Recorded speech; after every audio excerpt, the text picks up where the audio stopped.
বিদ্যমান সংবিধানে কোথাও 2026 সালে নির্বাচনের কথা ছিল না, ছিল 2029 সালে নির্বাচনের কথা। এখন সরকারের পক্ষ থেকে বলা হচ্ছে যে জুলাই চেতনা বিক্রি করে রাজনীতি করা যাবে না। তো জুলাই চেতনা কেউ বিক্রি করতে যাচ্ছে না। জুলাই চেতনা মুক্তিযুদ্ধের তথাকথিত চেতনার মতো কোনো চেতনা না, যেটার মাধ্যমে এই দেশে গুম খুন, দেশের টাকা লুটপাট হয়েছে, দেশে তিনবার ভোটাধিকার হরণ করা হয়েছে। বরং গত 50 বছর ধরে মুক্তিযুদ্ধের নামে আওয়ামী লীগ সেই রাজনীতি করেছে, এই দেশকে বিক্রি করার রাজনীতি করেছে, এদেশের গণতন্ত্রকে হত্যা করার রাজনীতি করেছে, মানুষের অধিকার হরণের রাজনীতি করেছে। এবং সেই মুক্তিযুদ্ধে তথাকথিত চেতনার কথা এখন বর্তমান সরকার বিএনপির মুখেই আমরা সবচেয়ে বেশি শুনি।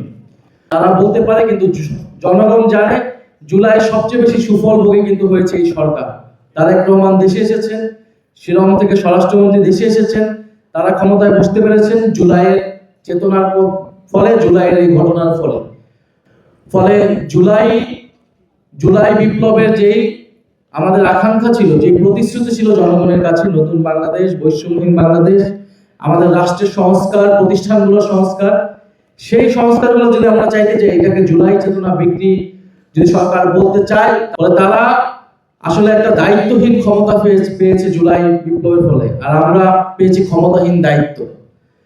তো স্বরাষ্ট্রমন্ত্রী তিনি বলে যাচ্ছেন যে গণভোটের যে আদেশ, সেই আদেশ রাষ্ট্রপতি দিয়েছে, যেটা অবৈধ। তাহলে অবৈধ আদেশ যে রাষ্ট্রপতি দেয়, সেই রাষ্ট্রপতিকে এই সরকার কেন এখনো টিকিয়ে রেখেছে?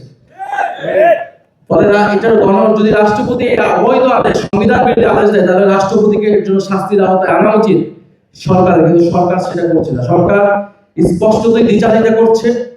সংবিধান সংস্কার পরিষদের যে শপথনামা, সেই শপথ আমাদের পড়িয়েছে প্রধান নির্বাচন কমিশনার।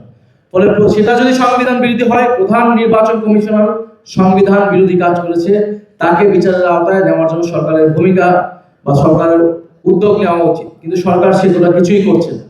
নির্বাচনের কথা যদি বলেন, নির্বাচন সংবিধান অনুযায়ী হয়নি। নির্বাচন জুলাই বিপ্লবের ফলে মানুষের যে সার্বভৌম আকাঙ্ক্ষা তৈরি হয়েছে এবং যে আদেশ দেওয়া হয়েছিল, সেই আদেশের ভিত্তিতে নির্বাচন এবং গণভোট দুইটি হয়েছে। ফলে সরকারকে বুঝতে হবে জুলাই বিপ্লবের 5ই আগস্টের পর থেকে যে ধারাবাহিকতা, সেটা কেবল সংবিধানের ভিতর থেকে ব্যাখ্যা করা সম্ভব নয়, সেটা জুলাই বিপ্লবের জনগণের যে আকাঙ্ক্ষা, তার মধ্য দিয়ে ব্যাখ্যা করতে হবে। সেই আকাঙ্ক্ষাই ছিল রাষ্ট্রের আমূল কাঠামো সংস্কার, নতুন বাংলাদেশ গঠন এবং দেশের সার্বভৌম পররাষ্ট্রনীতি প্রতিষ্ঠা করা। ফলে স্বরাষ্ট্রমন্ত্রী এবং বর্তমান সরকার সংবিধান সংশোধনের কমিটির নামে যেই প্রহসন করছে, সেই প্রহসন থেকে সরে এসে দ্রুত সময়ের মধ্যে গণভোটের গণরায় বাস্তবায়ন করার জন্য আমরা আহ্বান জানাচ্ছি।